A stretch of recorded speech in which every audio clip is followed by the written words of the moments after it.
Hi, and welcome to Cheating Death by PowerPoint. My name is Laura Foley, Creative Director at Laura M. Foley Design. I've been helping my clients to cheat death by PowerPoint for over 20 years, and I'm here to teach you some PowerPoint design principles that will improve your presentations and help you to cheat death by PowerPoint too. This is Lesson 3, Graphs as Infographics. After watching this video, I don't think you'll be treating your PowerPoint graphs in the same way as you have before. A graph is a kind of picture. People say that a picture's worth 1,000 words, and it's the same way with charts and graphs. When you put too much information, such as lines and legends in a graph, you make your audience work too hard to figure out what your message is. And you really don't want to do that because you want your audience to focus its attention on you and to be able to quickly get your messages from your slides. So it's time now for you to consider your charts and graphics as infographics. Infographics are images like graphs or illustrations that present complex information in a simplified, easy-to-understand way. It's possible to modify the standard out-of-the-box PowerPoint graphs to make them less PowerPointy and much more effective as infographics, and that's what I'm going to show you how to do right now. Here's a slide that's trying to convey the message that sales have improved over the past 2 years. Is that the message you're getting from this slide, or are you busy right now reading all the bullet points and then looking at the graph? In this slide, there's a lot going wrong with it, and first and foremost, the bullets are actually describing the chart data. So you really don't need to have bullet points in there because the chart should be conveying all the information that's necessary. So first we're going to get rid of the bullets. Now we're left with just the chart, and I've made it bigger and centered it on the slide. While this is a good start, we could still make more improvements to this slide so that the audience doesn't have to work very hard to get the message that sales have improved from 2 years ago. The biggest problem with this slide is that a viewer needs to direct his attention all over the place to get to the core message. He starts out at the top reading the title, and he sees that the chart is about sales results. Okay, so then he looks at the first pair of data points, and he sees that it's the data for 2 years ago, goes to the first column, and oh, what does orange mean? I don't know, let's go to the legend. Orange means sales projection. Okay, so it's back to the top of the column, and then the viewer has to look over to the left, and there he stops and tries to figure out what that column represents, which exact number it might be. And after he's figured out something that seems right, he goes off to the next column, column yellow. What's yellow?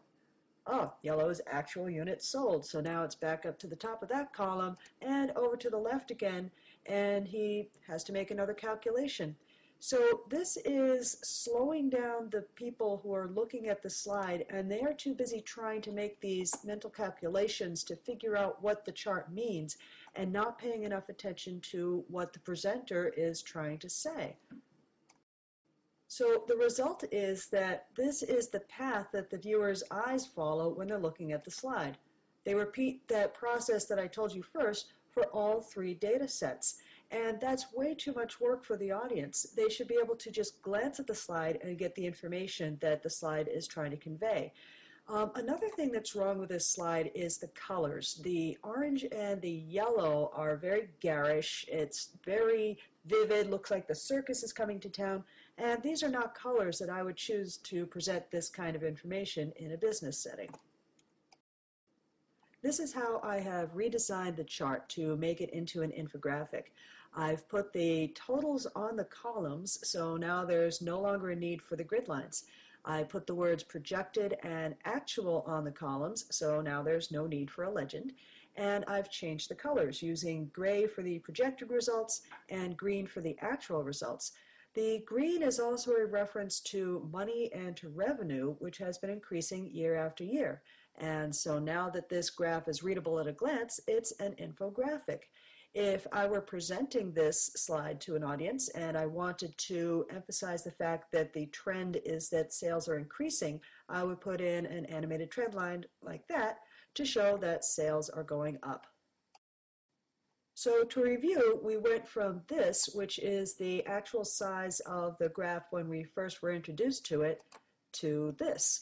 The audience no longer has to read bullet points and to look all over the graph to determine totals, and They don't have to look at a legend, and they don't have to figure out what the totals might be. It's all right there in a nice infographic. You can also redesign a pie chart using the same methods. Here on this chart, we see that there is the title, Favorite Desserts, and it is the default way that the chart is formatted, the title.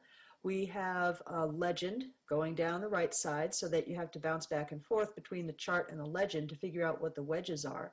We have numbers that are very, very small and also that are hard to read because the black is hard to read against the crimson, for example. So if we make a few changes to this chart, we can change it into an infographic. And here's the completed chart. We've made the numbers bigger. We've added more contrast between the white and the background. We've put the titles of the wedges right onto them so you don't have to use a legend anymore. And we formatted the title by taking it out of the chart and putting it onto the slide, which would make the title of this slide match those of all the others. I hope that this presentation has gotten you thinking about how you can modify out-of-the-box PowerPoint graphs and transform them into informative infographics. If you'd like to learn more about how I can help you cheat death by PowerPoint, visit me online at www.lauramfoley.com. Follow me on Twitter, username LMFdesign, or send email to Laura at lauramfoley.com.